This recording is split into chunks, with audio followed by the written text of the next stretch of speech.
good day. So, we are going to talk about the ASEAN integration. Before we start, let us know first, what does ASEAN mean? ASEAN stands for the Association of Southeast Asian Nations.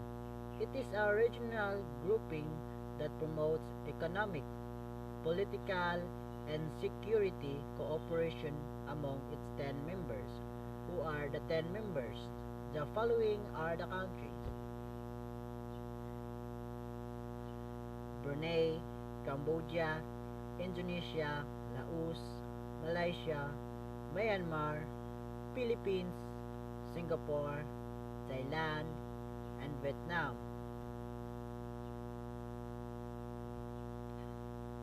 So, how was it established? ASEAN replaced the Association of Southeast Asia, which had been formed by the Philippines, Thailand, and the Federation of Malaya in 1961. ASEAN in full Association of Southeast Asian Nations, international organization established by the governments of Indonesia, Malaysia, Philippines, Singapore, and Thailand in 1967 to accelerate economic growth, social progress, and cultural development, and to promote peace and security in Southeast Asia. Brunei joined in 1984, followed by Vietnam in 1995, Laos and Myanmar in 1997, and Cambodia in 1999. The Asian region has a population of more than 600 million and covers a total area of 1.7 million square miles. Under the banner of cooperative, peace, and shared prosperity, Asian Chiefs Project Center on the economic cooperation, the promotion of trade among Asian countries and between Asian members and the rest of the world, and programs for joint research and technical cooperation among member governments. In every success, there is always a challenge to conquer and a risk to take. Now, let's see the success and challenges within Asian integration. Since its inception or establishment on the 18th of August 1967, ASEAN has made tremendous strides in promoting peace and stability in the region.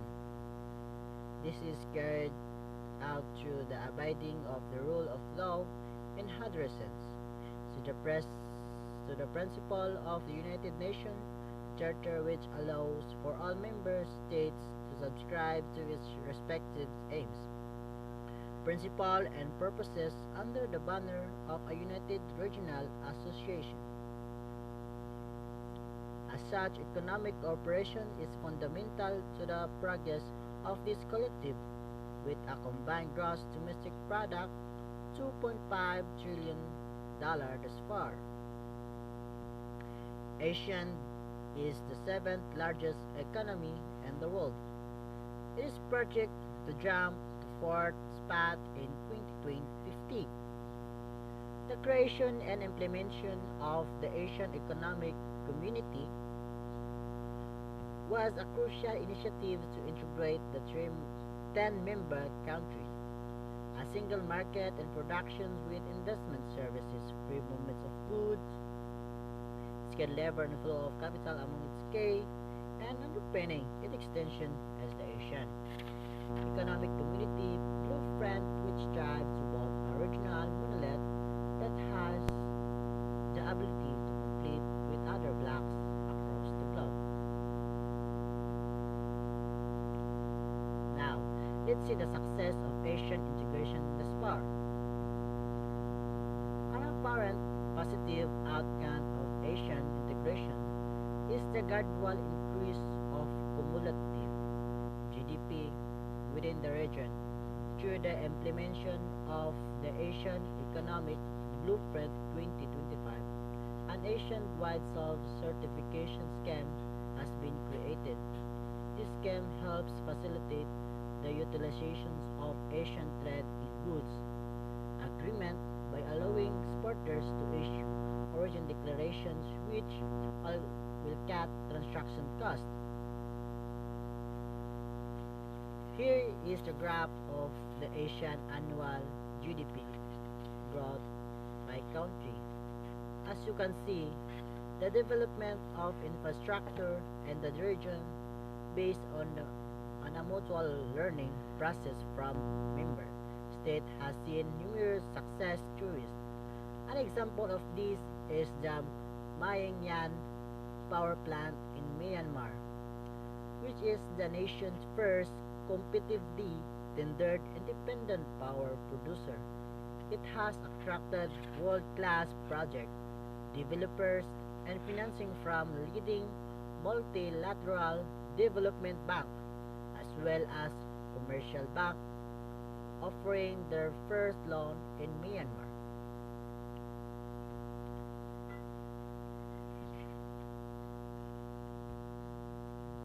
And able to achieve success, there are also issues that needs to be addressed. Here are challenges that have to be addressed. According to Victoria Kwakwa, the Vice President of the World Bank of East Asia and the Pacific, Asian infrastructure needs are projected to hit $3.4 trillion between 2013 and 2030. Asia needs the aforementioned amount in the next 5 years to keep abreast with economic growth and to meet the target of eradicating extreme poverty as well as boosting shared prosperity, access to reliable and affordable infrastructure is important for any economy to facilitate job securement and promote sustainability. And the long run, it is unfortunate to note that current development spending in Southeast Asia falls far short of what is needed to meet the global goals by 2030. Based on Second Asian Economic Integration brief, another downside rest and rest is the heightened volatility and global financial markets due to faster than expected normalizations of monetary policy and advanced economies, especially in the United States of America and the Eurozone. To add this list is the problem, sharp the capital of flow reversal that have the potential to trigger substantial currency shift and even prolonged currency deterioration. This might be an adverse outcomes with relative in foreign debts. In order to first hit the trillion mark of upper structures need to the policy regulatory, financial and market condition must be right. This implies that more effort is needed in upstream work to create as a policy climate that promote commercially viable projects. The challenges facing Asian integration might be not be substantial enough to rub off the gloss from its successes so far. However, if the association seeks to achieve its goal by 2025 or prior, the measure pointed out have to be applied with the concerted effort from all member states, a requirement that needs no further explanation.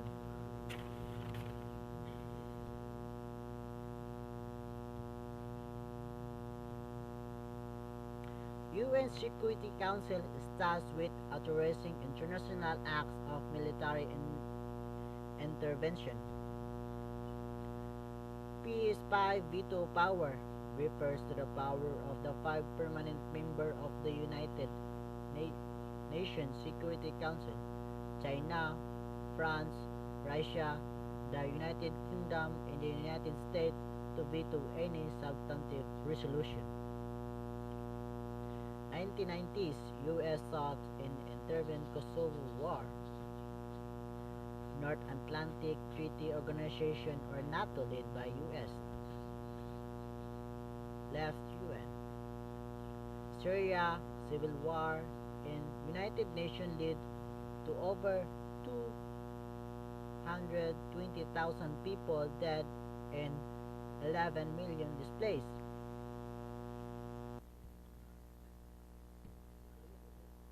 To conclude it all, global government is such a complex issue that one can be actually teach an entire course in itself. What we have talked about to focus on the IOS and the United Nations and particularly international organizations are highlighted because they are the most visible symbol of global governments such as Asian integration. The United Nations in particular is the closest to the world government. What is important to remember is that international institutions like the United Nations are always in a precocious position. On the other hand, there are groups of sovereign states. There are also organizations with their own rationalities and agendas. However, remember that there are many institutions, groups, and ideas that hold international and global politics together. That will be all and good day. Thank you.